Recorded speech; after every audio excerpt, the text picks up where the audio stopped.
चलो ध्यान दो। स्टार्ट कर रहे हैं रूल नंबर 40 और 44। अब ये कैलकुलेशन वाला पार्ट है जो अपने इलस्ट्रेशन भी पीछे पेंडिंग है, उसमें आपको ये पॉइंट्स का यूज मिलने वाला है।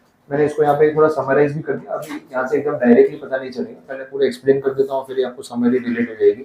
दोनों रूल्स का पूरा बेसिक जो है वो इसके अंदर कवर अप हो गया, तो पहले आप उसको नोट भी कर लेना, पहले देख लो हो क्या रहा है। बात यहाँ पे हम मेनली कर रहे हैं कैपिटल गुड्स की। इनपुट्स में तो कोई पंगा है नहीं, वो तो क्वांटिटी और यूनिट्स के बेस पे काम हो जाता है। देखो हमने 18 सबसेक्शन 1 देखा, वो सिचुएशन थी, वहां पे 2 सबसेक्शन आ रहे थे सी और डी। उसमें हमने बात की कि कुछ चीजें जो अभी तक एग्जाम थी अब टैक्सेबल हो चुकी है, अभी तक आईटीसी नहीं मिल रहा था, आप क्लेम कर सकते हो। इसमें आप बात करो इनपुट की और कैपिटल गुड्स की, तो इनपुट वाले केस में कंप्यूटेशन में आपको परेशानी नहीं होगी। Reason being inputs are units which are consumed in production. तो सिंपल हिसाब है, जितना गोडाउन में पड़ा है उसके बिल निकाल के देख लो, उस पर जितना आईटीसी बनता है जो अभी तक नहीं मिल रहा था क्लेम कर लो, खत्म हो गई बात। प्रॉब्लम कहाँ आती है कैपिटल गुड्स में। कैपिटल गुड्स का मतलब क्या है, एक मशीन है, आपके पास एक प्लांट एंड मशीनरी है जिसके ऊपर आप प्रोडक्शन कर रहे हो। अच्छा, प्लांट एंड मशीनरी कोई एक यूनिट में खत्म तो हो नहीं जाती, इसकी तो लाइफ होती है 5 साल की, जो यहाँ पे अजम्पशन दिया गया। अच्छा, इसके ऊपर हजारों यूनिट बनते हैं। अब पॉइंट ये है कि ये मशीन आप पिछले 2 साल से यूज कर रहे हो, एक एग्जाम्पल ले रहा हूँ, और 2 साल से आप इस कंडीशन में हो कि इसके ऊपर एग्जाम सप्लाईज बनते हैं, क्योंकि जीएसटी टैरिफ में सारी चीजें एग्जामेशन में थी।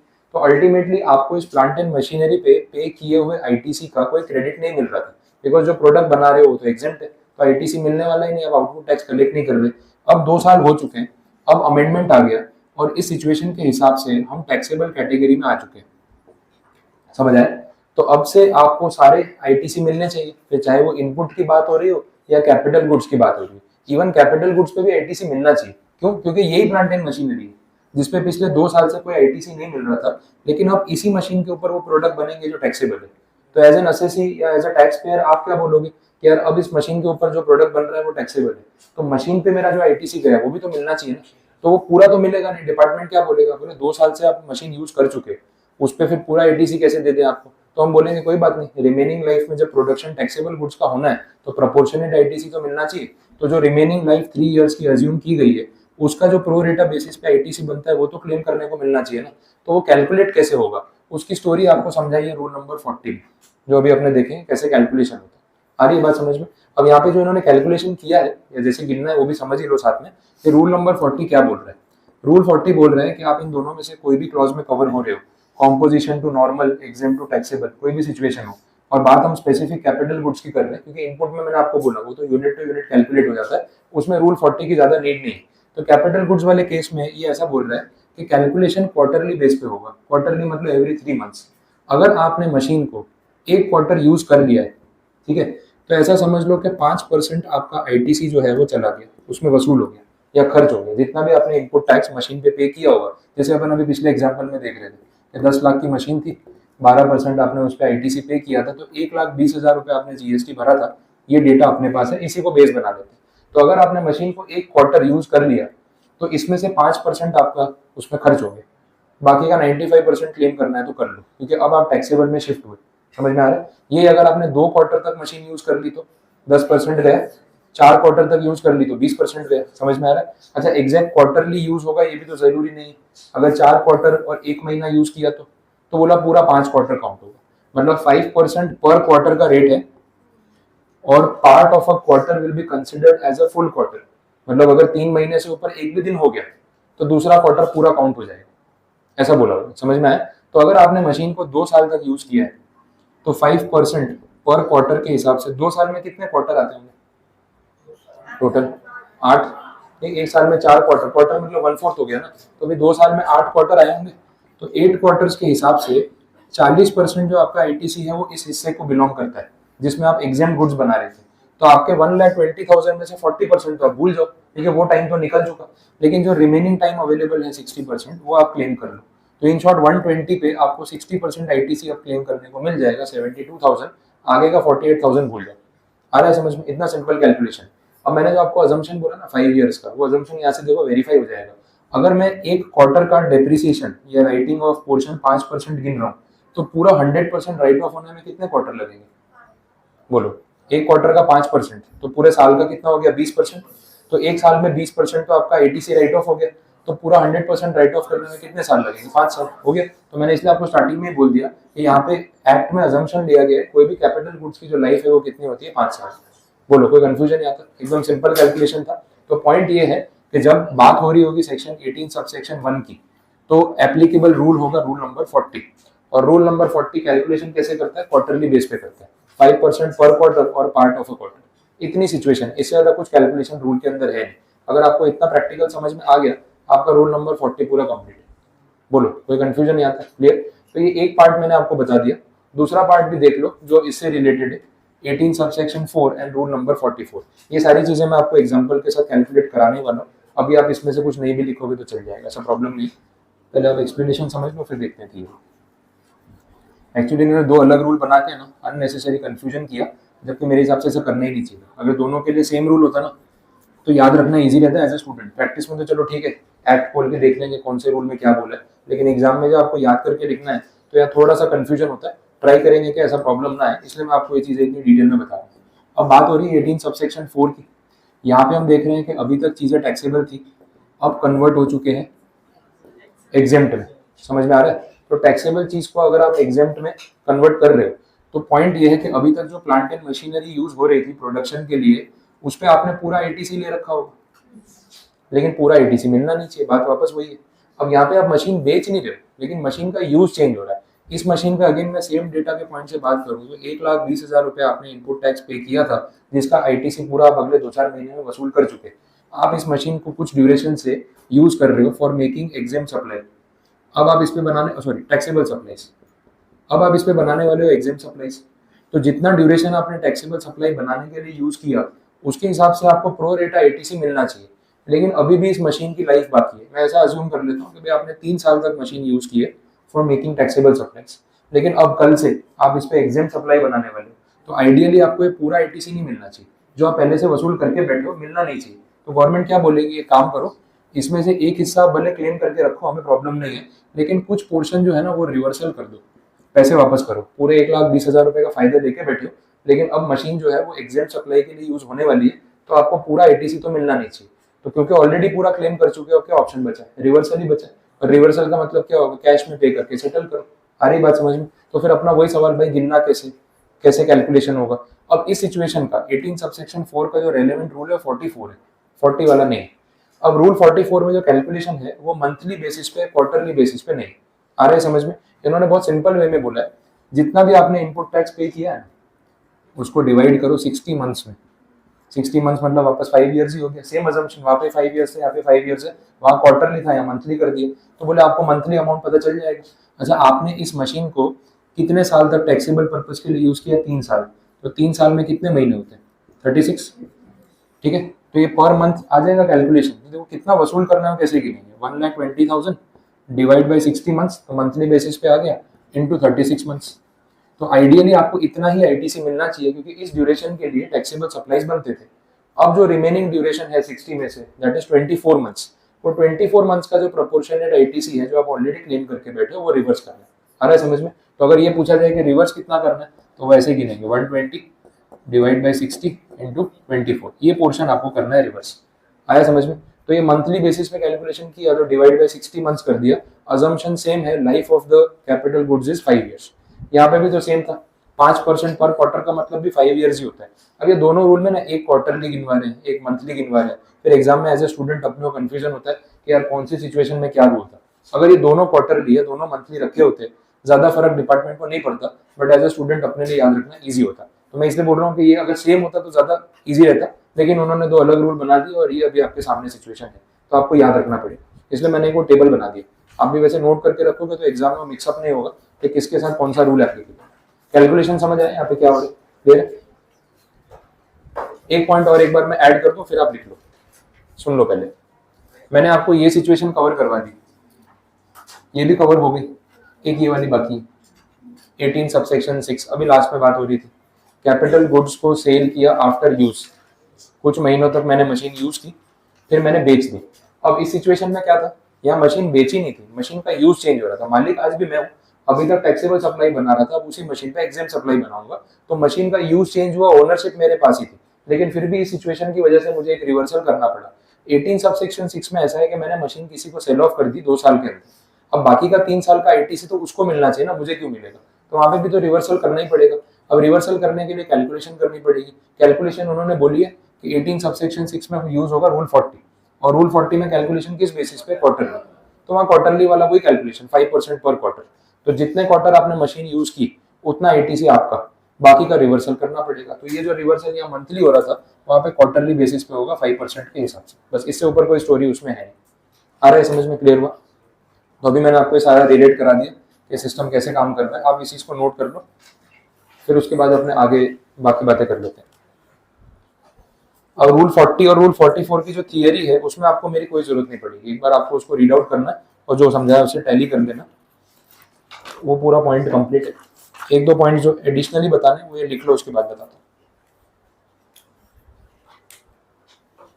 और इसमें कुछ नहीं समझ आ रहा हो, साथ में कुछ पूछना है तो आप पूछ सकते हैं।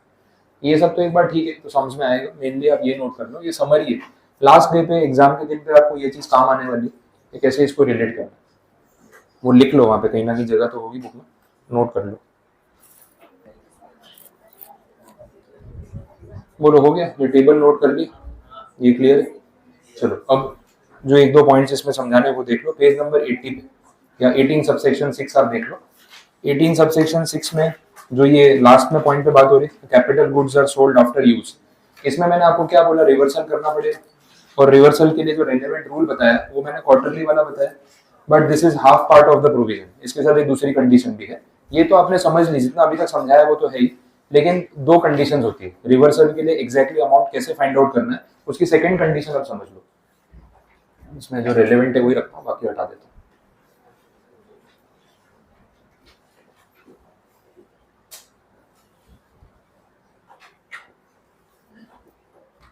अब देखो जो बात अपन कर रहे हैं वो 18 सबसेक्शन 6 की कर रहे हैं।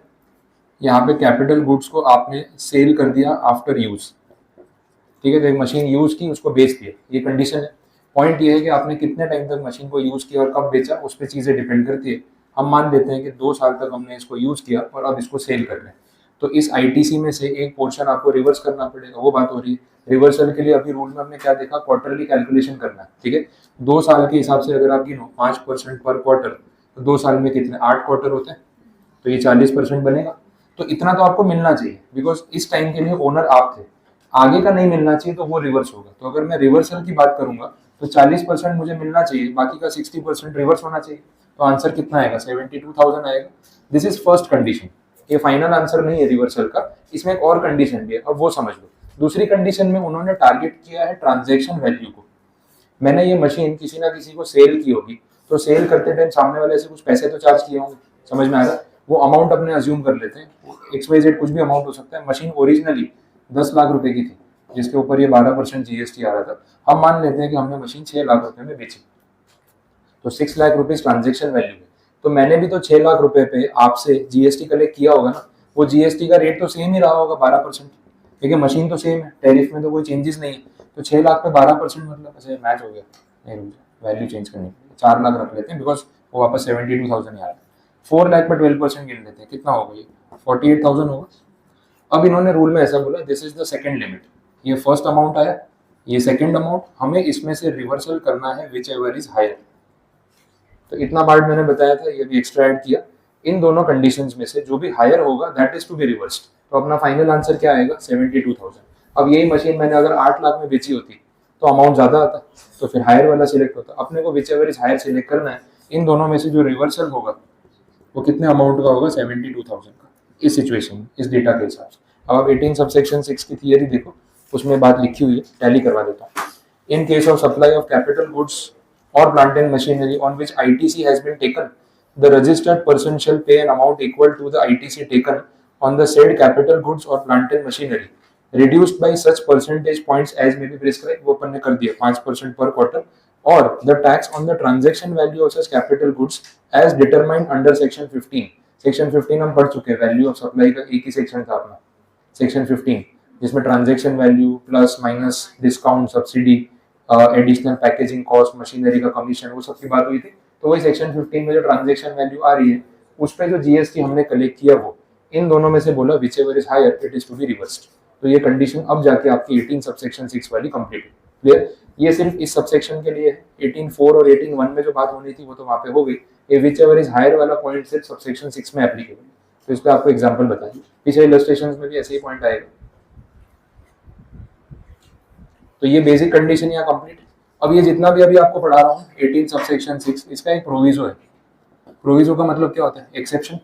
वो एक्सेप्शन आपको जस्ट उसके नीचे वाले पॉइंट में लिख के दिया, इसी एग्जाम्पल में से कवर कर देता हूँ। Tax to be paid on transaction value in case of supply of refractory bricks, moulds, dies, jigs, fixtures as scrap. अब ये होते क्या है पहले वो समझ लो। रिफैक्टरी ब्रिक्स जो पहला टर्म यूज किया वो एग्जैक्टली क्या है? जो ये फर्नेस बोलते हैं ना, जहाँ पे हाई टेम्परेचर पे काम होता है, ठीक है, फर्नेस के अंदर जैसे आयरन एंड स्टील इंडस्ट्री और ये सब है, तो उसके अंदर जैसे आयरन है, आयरन ओर है, उसको मेल्ट करते हैं, उसमें से इम्प्योरिटीज को क्लियर करते हैं, फिर जो प्योर फॉर्म में बचता है उसको वापस कूल डाउन करके उसको स्टील में कन्वर्ट करते हैं, सब चीजें होती है। तो वहाँ जो जिस टेम्परेचर पे काम होता है ना, दैट में go up to 1000 degree also.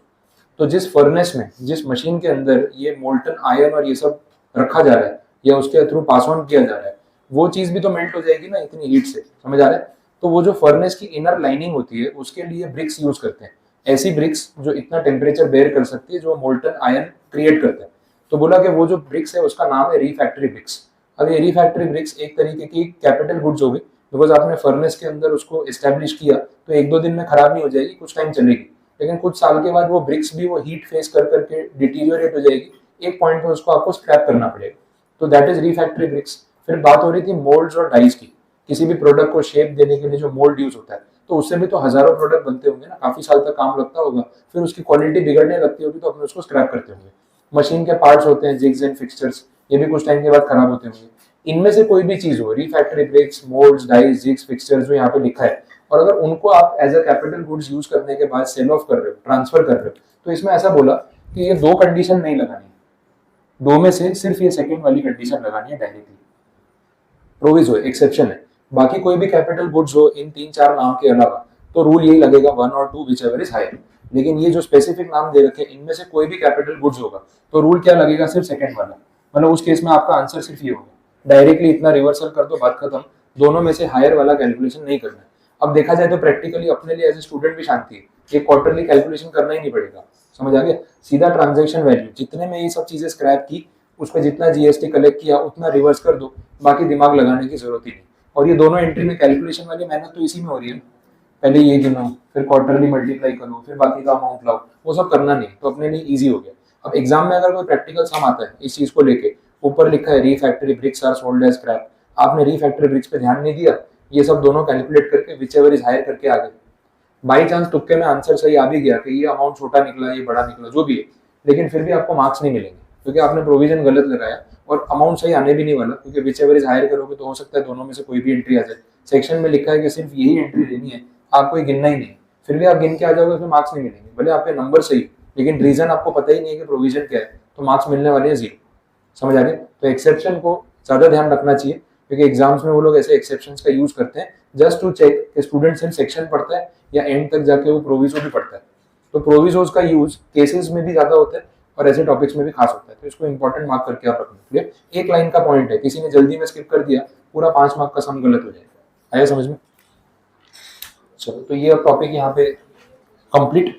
और जितना मैंने समझाया ये सारा नीचे इन्होंने भी टेबल में समराइज किया है, वो समरी टेबल है, कोई नए पॉइंट्स नहीं, आपको रेफर करना है तो घर पे कर सकते हैं।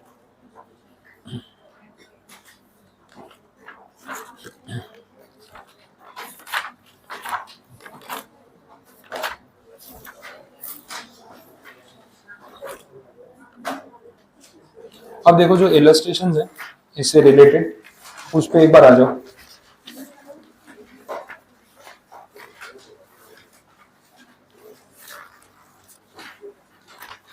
पेज नंबर 93 पे और इलस्ट्रेशन नंबर 20। सम्स बहुत सिंपल है यहाँ पे, ऐसा कोई कॉम्प्लिकेशन नहीं और इतना डिटेल्ड भी नहीं, रिवर्सल ही तो करना है और क्या होगा। देख लो इलस्ट्रेशन 20 का डेटा क्या बोल रहा है। PQR private limited is engaged in supplying taxable goods to its customers within the state and it is not liable for registration under section 22। From 15 Feb 2020 onwards, it started interstate supply of taxable goods. अब जैसे ही interstate supply start करोगे, section 24 बोलता है compulsory registration. तो अभी तक आप GST में रजिस्टर्ड नहीं थे, अब आप रजिस्टर्ड हो गए हो, तो इन शॉर्ट अभी तक कोई आईटीसी नहीं मिल रहा था, आगे मिलेगा। तो ये स्टोरी है। तो 18 सबसेक्शन 1 की तरफ जा रहे हैं, वो तो पता चल ही रहा है।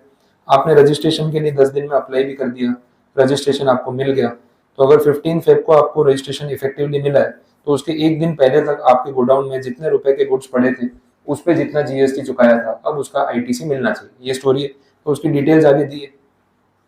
Its CGST, SGST and IGST liability for the month of Feb 20 is given, and PQR Limited has to make e-payment of the tax due on 20th March 2020 because Feb का रिटर्न मार्च में भरते हैं, तो उसकी डेडलाइन होती है अगले महीने की 20 तारीख। तो अपना रिटर्न्स वाला टॉपिक बाकी है, इसलिए आपको सामने से वो डेट बता दूं। PQR Private Limited has provided the following details of the stock of input held on 14 Feb। देखो 15 Feb से इफेक्टिवली रजिस्टर्ड माने जाएंगे, तो एक दिन पहले 14 Feb को इन्वेंट्री का क्या स्टेटस था वो बता रहे हैं। डेटा देख लो, उसमें से कितना एटीसी मिलना चाहिए कितना नहीं, वो क्लियर हो जाएगा।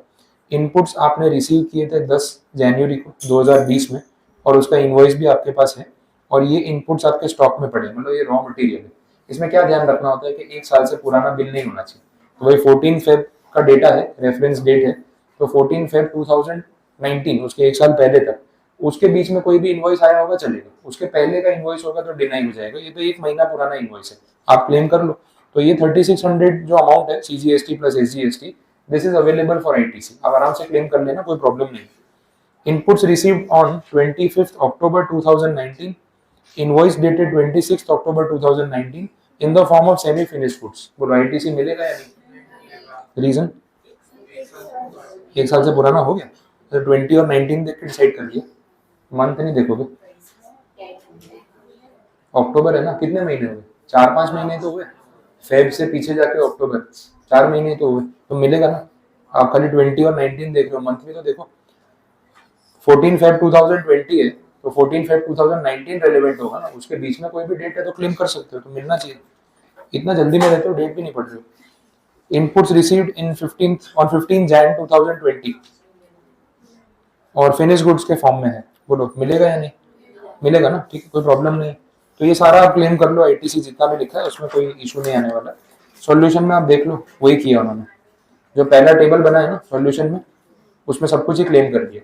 अच्छा, अब आगे की जो बात है उसमें, ऊपर डेटा में बोला था कि आपकी सीजीएसटी, एसजीएसटी, आईजीएसटी कुछ लायबिलिटीज है, आउटपुट टैक्स लायबिलिटी, और उसके सामने ये सारा एटीसी आपको मिलेगा। तो अब सेट ऑफ करना पड़ेगा कि कितना मिलेगा, कितना कैश में देना है। अब ये जो सेकंड पार्ट है, जो सेकंड टेबल है ना सॉल्यूशन में, वो कैलकुलेशन अपना अभी सीखना बाकी है।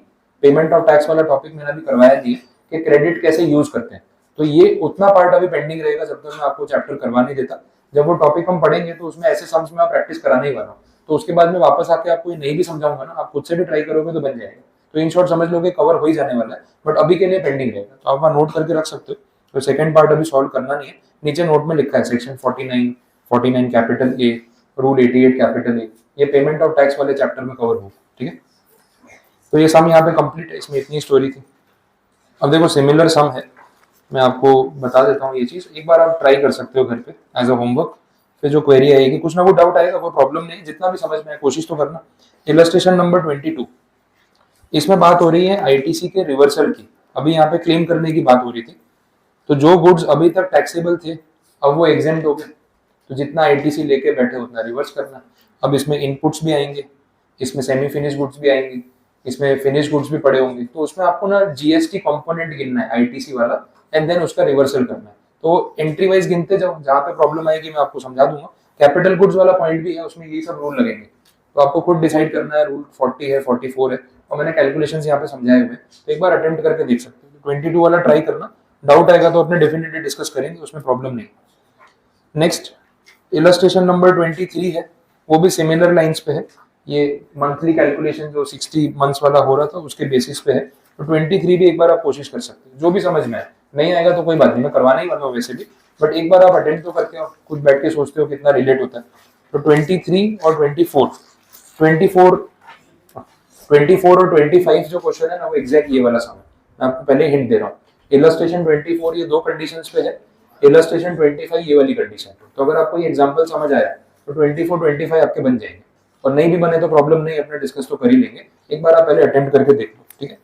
इतने सम्स बचे, फिर देखो 26-27 मैंने करवा दिया था, और 28 मैंने पेंडिंग रखा था कि उसमें एक रिवर्सल वाला पार्ट है, अब क्योंकि आज रिवर्सल समझा है ना, तो कल मैं आपको ये सम कराऊंगा तो फिर रिलेट हो जाएगा। तो 28 वाला भले आप घर से सॉल्व मत करना, उसका प्रॉब्लम नहीं है, मैं यहाँ करवा दूंगा, लेकिन रिमेनिंग जितने इलस्ट्रेशन है वो एक बार आप अटेम्प्ट करके आ सकते हो, जितने भी समझ में आ जाए काफी। तो इसके साथ अपना ये आईटीसी वाला पूरा ब्लॉक कंप्लीट, ये मेजर पार्ट कवर हो गया समझो कैलकुलेशन वाले टॉपिक्स का। अब जो पीछे चैप्टर्स बचे हैं ना वो ज्यादातर प्रोसीजरल है, इतना प्रॉब्लम नहीं आएगा, जल्दी हो जाएगा। ठीक है।